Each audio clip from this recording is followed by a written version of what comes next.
Parents बात नहीं करते थे। पापा को शर्म आता था किसी को बोलने में भी कि बेटा इंजीनियरिंग कॉलेज छोड़ के आ गया है, अब वो फोटोग्राफी करना चाहता है। हमको कुछ करना था लेकिन पैसे नहीं थे मेरे पास। पटना आने के बाद मेरा असली जो स्ट्रगल है वो स्टार्ट हुआ। अभी भी ऐसा होता है, लोग हमसे पूछते हैं ना कि तुम लोग कहाँ से हो। हम जब बोलते हैं ना कि हम पटना बिहार से हैं तो वो शॉक्ड हो जाते हैं। लाइफ में बहुत सारा अपॉर्चुनिटीज़ मिला, WHO से ऑफ़र मिला था कि आप फोटोग्राफी कीजिए, लेकिन हमको वो चीज़ नहीं करना था क्योंकि हमको बिहार में रह के काम करना था और बिहार के इस फील्ड को डेवलप करना था।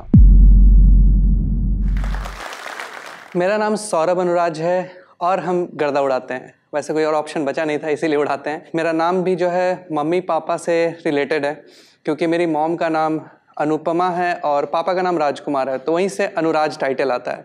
तो ऐसा क्यों है? क्योंकि वो लोग दोनों PhD होल्डर्स हैं और घर में हम अकेले, और वो हमेशा से चाहते हैं कि मेरा बच्चा जो हो वो बहुत आगे जाए पढ़ाई में। तो हम पढ़ाई भी बहुत अच्छे से किए, 11th 12th वगैरह सारा कुछ अच्छे से किए हैं। और जैसा कि बिहार में एक होता है कि पेरेंट्स हमेशा एक ही चीज़ चाहते हैं कि आप BPSC UPSC इंजीनियरिंग डॉक्टर यही बनना है। और हम लोग जिस जनरेशन में पैदा हुए हैं उस टाइम पे यही हम लोग को सुनने को भी मिलता था और हम लोग टारगेट भी यही रखते थे। तो मैंने स्टार्टिंग में पढ़ाई तो वही किया है और उसके बाद धीरे धीरे अचानक से क्या हुआ कि मेरा शौक था कि चलो ठीक है, ये सब तो नहीं हो पाएगा लेकिन मुझसे इंजीनियरिंग हो जाएगा, थोड़ा इजी है तो वो कर लेते हैं। तो पापा से मैंने बोला कि पापा हम चाहते हैं कि हम इंजीनियरिंग ही कर लें, डॉक्टर वगैरह ये सब तो नहीं हो सकता है। तो पापा ने वही डिसाइड किया कि चलो ठीक है तुम इंजीनियरिंग करो। VIT वेल्लोर जाने का डिसाइड हुआ। सारा कुछ टेस्ट वगैरह सारा कुछ पास आउट करने के बाद VIT वेल्लोर गए हम। वहाँ जाने के बाद बाहर की दुनिया सबसे पहले दिखी हमको कि भाई क्या होता है बाहर। उस समय इंटरनेट वगैरह कुछ नहीं था, 2010 के अराउंड का टाइम था ये। तो इंटरनेट वगैरह बहुत कुछ में हम पीछे थे। तो बाहर की दुनिया में गए पहली बार तो बहुत कुछ पता भी चला। शौक पहले से फोटोग्राफी का था लेकिन उस ज़माने में रील वाला कैमरा हुआ करता था, इसी वजह से हमको कभी मिलता नहीं था कि भाई रील बर्बाद हो जाएगा। आगे बढ़ने के बाद वहाँ जाने के बाद पहली बार हमको मौका मिला फोटोग्राफी करने का। एक इवेंट था जिसके चलते हम पापा से जिद करके लड़के फोटोग्राफी स्टार्ट किए। फोटोग्राफी स्टार्ट करने के बाद जो मेरा पहला जर्नी है वो VIT से ही स्टार्ट हुआ। वो सोनू निगम के एक इवेंट से स्टार्ट हुआ। लड़ झगड़ के तो मैंने कैमरा ले लिया था कि फोटोग्राफी करना है। तो कैमरा आने के बाद हाथ में कुछ और दिखा ही नहीं, क्या पढ़ाई होता है, क्या एग्ज़ाम्स होते हैं। चांसलर के साथ एक मैसेज जिसमें उन्होंने कहा कि तुम बहुत अच्छी फोटोग्राफी करते हो। हमारे जो वार्डन हुआ करते थे हॉस्टल के उनके साथ बैठ के चेस खेलना, और सारे स्कूल हॉस्टल के बच्चे जो है एग्ज़ाम देने गए हैं, हम अकेले बैठे हुए हैं। तो ये सब जर्नी ऐसा हो गया ना कि फ़ोटोग्राफी में ही अपना इंटरेस्ट चला गया था। पढ़ाई से एकदम दूर दूर तक रिश्ता धीरे धीरे ख़त्म होने लगा था। धीरे धीरे मेरे प्रोफेसर्स जो भी थे या फिर मेरे दोस्त जो भी थे उन्होंने एक ही चीज़ बोला कि भाई तुम उसी फील्ड में अच्छा कर रहे हो, छोटा सा कैमरा लेके यहाँ पे बहुत सारे DSLR ऑनर्स भी थे, उससे अच्छा फ़ोटोज़ क्लिक कर रहे हो तो क्यों नहीं इसी फील्ड में चले जाते हो। अब उनको कैसे समझाएं कि भाई हम बिहार से हैं और यहाँ पे पेरेंट्स हम लोग कभी अलाउ नहीं कर सकते कि भाई तुम फोटोग्राफी करो। हम लोग के टाइम में फोटोग्राफी, डांसिंग, सिंगिंग, ये सब आर्ट वाला कोई भी चीज़ है ना, वो पैशन तक ही लिमिटेड होना चाहिए। जो भी करना है जॉब करो, पढ़ाई करो, बस इतना ही लिमिट होता है। लेकिन एंड में हमको पता चल गया कि यहाँ से होने वाला नहीं है, इंजीनियरिंग हमसे नहीं हो पाएगा। और 3 इडियट्स मूवी भी थी तो उसमें मैंने एक ही चीज़ सीखा कि भाई 4 साल वेस्ट करके छोड़ने से अच्छा है कि भाई एक ही साल में छोड़ दो। पैसा बर्बाद करोगे तो माँ बाप भी अलग सुनाएंगे। तो एंड में डिसाइड किया कि पेरेंट्स को बोला कि हमसे नहीं हो पाएगा ये, और इंजीनियरिंग मैंने छोड़ दिया। जब घर आए तो वो जर्नी और टफ था। पेरेंट्स बात नहीं करते थे। पापा को शर्म आता था किसी को बोलने में भी कि बेटा इंजीनियरिंग कॉलेज छोड़ के आ गया है, अब वो फोटोग्राफी करना चाहता है। किसी से वो भी बात नहीं करते थे, ना कुछ बोलने जाते थे कि क्या कर रहा है। वो हमसे भी बात नहीं करते थे। एंड में हमको कुछ करना था लेकिन पैसे नहीं थे मेरे पास कि हम बाहर जाके फ़ोटोग्राफी सीख सकें या फिर कुछ भी वैसा कर सकें। धीरे धीरे हम डिसाइड किए कि किसी तरीके से दिल्ली जाते हैं, वहाँ कुछ करके कमाएंगे और फोटोग्राफी स्टार्ट करेंगे अपना। दिल्ली गए, 2 महीने बाद हम दिल्ली गए। उसके बाद धीरे धीरे वहाँ जर्नी स्टार्ट हुआ तो पता चला कि फ़ोटोग्राफी का कोर्सेज बहुत महंगा होता है, तो अब वो तो कर नहीं सकते थे। एंड में छोटा मोटा एडोब का क्लासेस वगैरह लेना स्टार्ट किए, फ़ोटोग्राफी का एडिटिंग वगैरह स्टार्ट किए कि वो थोड़ा सीख लेते हैं।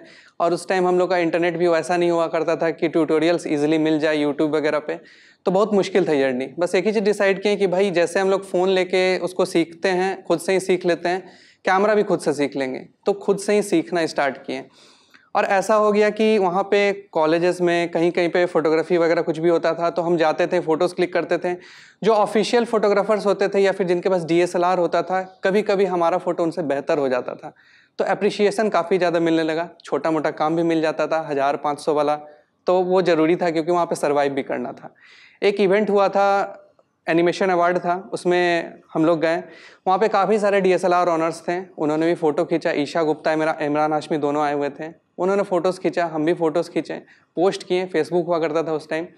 ईशा गुप्ता ने वो फ़ोटो पब्लिश कर दिया पिक क्रेडिट में हमारे नाम के साथ। मेरा पहला अचीवमेंट वही था। वहीं से मोटिवेशन मिल गया कि भाई इनके पास DSLR है, इनका फ़ोटोज़ नहीं डाल के मेरा फ़ोटो क्यों डाला गया।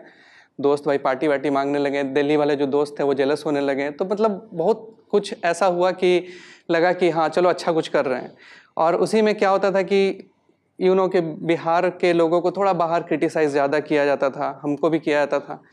तो हम सोचते थे पहले ही कि हमको जो भी करना है बिहार में रह के करना है। वो बोलते थे कि भाई बिहार में कुछ भी होता है, इवेंट्स होता है, वेडिंग्स होता है, लोग बाहर से फोटोग्राफर बुला के लेके जाते थे। तो इसलिए मेरा ये ड्रीम बन गया था उस टाइम पे कि नहीं हम बिहार में रह के ही काम करें।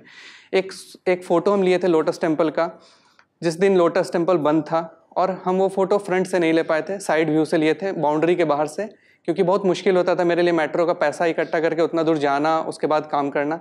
गए थे तब तक बंद हो चुका था, लेकिन फ़ोटो लेना था।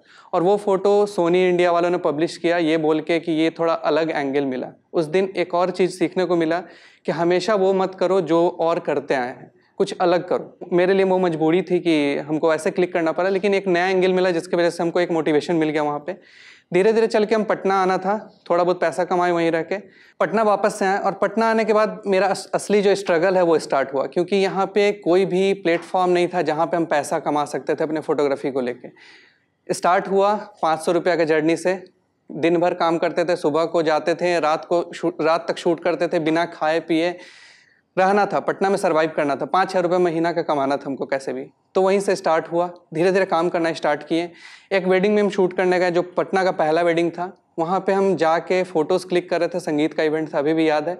और उस इवेंट में क्या हुआ कि जो बैंकेट हॉल का ऑनर था वो आया मेरे पास एंड होने के बाद, बोला कि भाई लो तुम खाना खाओ। हम बोले कि हमको लगा कि मेरा मजाक उड़ाने के लिए आया हुआ है।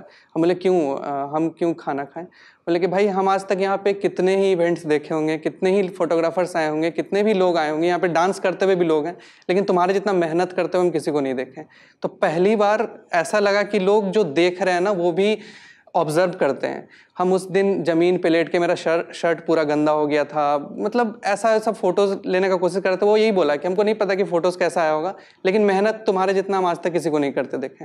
तो ये सब जो लाइफ का जो छोटा छोटा टर्निंग पॉइंट्स था कि जहाँ से मोटिवेशन मिल जाता है, वो था मेरे लिए।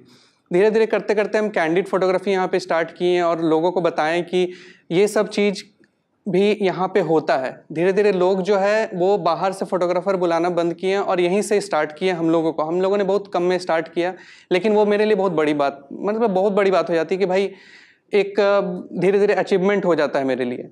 उसके बाद क्या था कि हमको यहाँ पे फैशन फोटोग्राफी को भी बिल्डअप करना था, इसीलिए हम लोगों ने फ्री फोटोशूट स्टार्ट किया कि जिसको भी करवाना है वो करवा सकता है, क्योंकि यहाँ पे कुछ भी ऐसा नहीं था। और जैसा मेरा ड्रीम था कि लोग यहाँ से बाहर बुला के ले जाएं और फोटोग्राफी करवाएं, तो वो 2014 में ही 15 में ही मेरा कंप्लीट हो गया था, जब कोटा में फर्स्ट हम डेस्टिनेशन वेडिंग कवर किए थे। और अभी भी ऐसा होता है कि बहुत बार हम गोवा जाते हैं, कहीं बाहर जाते हैं, लोग हमसे पूछते हैं ना कि तुम लोग कहाँ से हो, क्या क्या करते हो, कहाँ से हो। तो हम जब बोलते हैं ना कि हम पटना बिहार से हैं, तो वो शॉक्ड हो जाते हैं, भाई गोवा में आके क्या कर रहे हो, मतलब कि यही जो हम लोगों को बुक किया गया है। तो वो शॉक्ड हो जाते हैं भाई पटना से क्यों टीम आया है। और ये जर्नी जो है वैसे ही स्टार्ट हो गया। धीरे धीरे फोटोग्राफी करते गए। मॉम डैड से तो पैसा बहुत दिन से लेना बंद हो गया था। जब हम 21 के थे तभी से पैसा वैसा कुछ भी नहीं लिए कभी भी। उनको बस ये लगता था कि चलो कुछ ना कुछ कर रहा है, लेकिन पहला उनका जो बोलते हैं ना कि वो उनको जब कब लगा, वो जब दूरदर्शन पे हमारा लाइव इंटरव्यू देखें। जब लाइव इंटरव्यू देखें तो पापा ये बोले कि चलो ठीक है, तुम खुद से सर्वाइव भी कर रहे हो और अपना नाम कमा रहे हो। और बहुत लोग ऐसे भी थे जो पापा को ये बोलने लगे थे कि आप सौरभ के फादर हो ना। तो ये पापा के लिए बहुत बड़ी बात थी। पापा वो अभी भी टीवी का जो इंटरव्यू है रखे रहते हैं, और जब भी वो कहीं जाते हैं तो दिखाते हैं कि मेरा बेटा ऐसा आया था। तो वो उनके लिए बहुत प्राउड वाला चीज़ था। और पापा हमको पहले बोला करते थे, जब हम इंजीनियरिंग छोड़ रहे थे तभी बोला करते थे कि बेटा तुम कंटिन्यू करो, तुमको हम BMW गिफ्ट करते हैं, तुम कंटिन्यू करो, बस पढ़ाई करो, यही चाहते हैं। तो 2015 में चल के हम पहला अपना गाड़ी खरीदें और पापा को बोलें कि पापा हम BMW तो नहीं खरीद पाए हैं, लेकिन 12-13 लाख की गाड़ी है, हम इसमें खुश हैं। और उस दिन भी पापा बहुत खुश हैं। पापा यही बोले कि हम इसीलिए बोलते थे ना कि तुम जॉब कर लो, BMW ले लो, क्योंकि BMW को मेंटेन करना बहुत मुश्किल है, उसके लिए तुमको जॉब करना पड़ेगा, तुम उसको मेंटेन करने के लिए जॉब करोगे, हम इसीलिए चाहते थे। लेकिन तुम अपने पैसे से अगर ये गाड़ी खरीद सकते हो तो तुम कुछ भी कर सकते हो। तो उस दिन के बाद से पापा कभी हमको ये नहीं बोलने गए कि तुम कितना पैसा कमाते हो, क्या करते हो, क्या नहीं करते हो। आज वो प्राउडली बोलते हैं कि मेरा बेटा जो है फोटोग्राफर है, फोटोग्राफी करता है। और ऐसा ही नहीं है, लाइफ में बहुत सारा अपॉर्चुनिटीज़ मिला हमको। दिल्ली में जब थे हमको नेट जियो से ऑफ़र मिला था, WHO से ऑफ़र मिला था कि आप फोटोग्राफी कीजिए, लेकिन हमको वो चीज़ नहीं करना था, क्योंकि हमको बिहार में रह के काम करना था और बिहार के इस फील्ड को डेवलप करना था। और हम यही चाहते थे ना कि यहाँ पे जो भी लोग ये करना चाहते हैं उनको एक प्लेटफॉर्म मिले, अगर वो अच्छा करते हैं तो हम लोग उनको चांसेस भी देते हैं। और मेरा एक और ड्रीम था कि टेक रिव्यूज़ करना है, क्योंकि टेक रिव्यूज़ के लिए बहुत ज़्यादा पैसा चाहिए होता है। तो वो भी हम धीरे धीरे स्टार्ट किए हैं, लास्ट ईयर से स्टार्ट किए हैं। और इंडिया में हम, जैसा कि हम बोल चुके हैं कि हमको हर चीज़ पहला करना बहुत पसंद है। तो हम एज अ फोटोग्राफर हम हर फ़ोन्स का कैमरा रिव्यूज़ करते हैं, जो कि इंडिया में बहुत कम ही ऐसे टेक यूट्यूबर्स हैं जो ऐसा करते हैं। और इस चीज़ को बहुत ज़्यादा अप्रिशिएट भी किया जा रहा है। और भी इसमें काफ़ी कुछ हम करना चाहते हैं, और सारा कुछ हम बिहार में रह के ही करना चाहते हैं। एक और चीज़ हुआ मेरे साथ अचीवमेंट, जो कि हमको भी नहीं पता था कैसे हुआ, कि 2016 में 17 के अप्रॉक्स में हमको इंडिया के टॉप 20 वेडिंग फोटोग्राफर्स में भी फीचर किया गया एक बार। तो हमको भी ये नहीं पता था कि ये कैसे हुआ। ये बेसिकली इसीलिए हुआ क्योंकि हम बिहार में रह के ही काम किया। हमको बिहार में इतना ज़्यादा अप्रिशिएशन मिला है, इतना ज़्यादा लोगों ने यहाँ पर सपोर्ट किया है, इसकी वजह से ही हुआ। और 2019 में हमको मैन ऑफ द ईयर का अवार्ड मिला। और ये मेरे लिए ही अचीवमेंट नहीं है, ये हर उन फोटोग्राफर्स के लिए है कि मैन ऑफ द ईयर का अवार्ड एक फोटोग्राफर को मिलना। क्योंकि फोटोग्राफर को हमेशा से एक साइड में रखा जाता है, एक ऐसा आर्टिस्ट है कि फोटोग्राफर को हमेशा बस यही सोचा जाता है ना कि वो एक बस फोटो क्लिक करने के लिए कैमरा के पीछे ही अच्छा लगता है, कैमरा के आगे नहीं अच्छा लगता है। तो ये बहुत बड़ा अचीवमेंट था मेरे लिए कि पंकज त्रिपाठी से अवार्ड लेना। तो मतलब ये सब चीज़ जो लाइफ का मोटिवेशन और जो टर्निंग पॉइंट्स है वो हमेशा हमको आगे लेके बढ़ता रहा है। और इसके साथ साथ यही है कि जैसे कोविड आया था तो हमने लाइफ में इतना स्ट्रगल किया, पहले इतना स्ट्रगल किया 4-5 साल, कि वो कोविड का टाइम हमको इतना इजी लगा, मतलब ऐसा लगा कि भाई इससे ज़्यादा हम बुरा टाइम फेस कर चुके हैं, ये टाइम मेरे लिए कुछ नहीं है। ऑब्वियस सा बात है, बिजनेस था तो इफेक्ट तो पड़ेगा ही, काफ़ी इफेक्ट पड़ा था बिजनेस पे, लेकिन मेरे पास इतना हिम्मत था, इतना कुछ हम झेल चुके थे पहले लाइफ में, कि उस टाइम पे ये लगा कि नहीं, ये भी आसानी से झेल लेंगे। और बहुत ईजिली वो ख़त्म हो गया। वो 2 साल जो है मेरे लिए बहुत ईजी वे में ख़त्म हुआ है। और हम बस यही बोलना चाहेंगे एंड में कि जितने भी आजकल के यूथ्स हैं, आप पढ़ाई करो, लेकिन अपने पैशन को कभी मत छोड़ना। और अगर आपका मन करे, दिल करे कि भाई आपको कुछ और करना है, तो वो आप ज़रूर से करना। क्योंकि आप जॉब अच्छा कर सकते हो, और भी बहुत ऑप्शंस होंगे आपके पास, लेकिन आपका जो पैशन है ना, उसके बाद जो आप काम करते हो ना, उसका मज़ा ही अलग होता है। और दूसरा ये चीज़ कि कभी भी अर्ली सक्सेस के पीछे नहीं भागना चाहिए, क्योंकि अर्ली सक्सेस जब होगा आपको सक्सेस मिल जाएगा, लेकिन जब आपके लाइफ में कुछ टर्निंग पॉइंट्स आएगा ना, जब स्ट्रगल आएगा, तो वहाँ पर आप हिम्मत हार जाते हो। तो स्ट्रगल करके आगे बढ़ना बहुत ज़रूरी है। और सबसे एक और बड़ा चीज़ है कि किसी भी अपने जो ग्रुप हैं, अपने जो आसपास के लोग हैं, उनसे जेलस कभी नहीं होना चाहिए। हमेशा एक दूसरे से सीखना चाहिए, मिल के आगे बढ़ना चाहिए।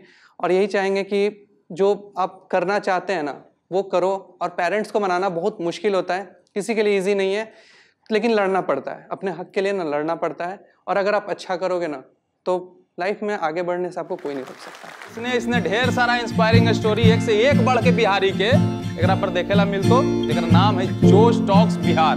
तो जोश टॉक बिहार के भाई बढ़िया से सब्सक्राइब कर ले हूँ, घंटा उंटा दबा दे हूँ कि नोटिफिकेशन आते रहे। अरे जब मन होले उदास तक खोल लेल की जोश टॉक बिहार, ओकर बाद देखल के मन के तरोताजा कैल के एकदम मोटिवेशन लेल के काम शुरू कैल के सफलता कैसे नहीं मिलते, एकदम मिलती, झंडा गाड़ दो।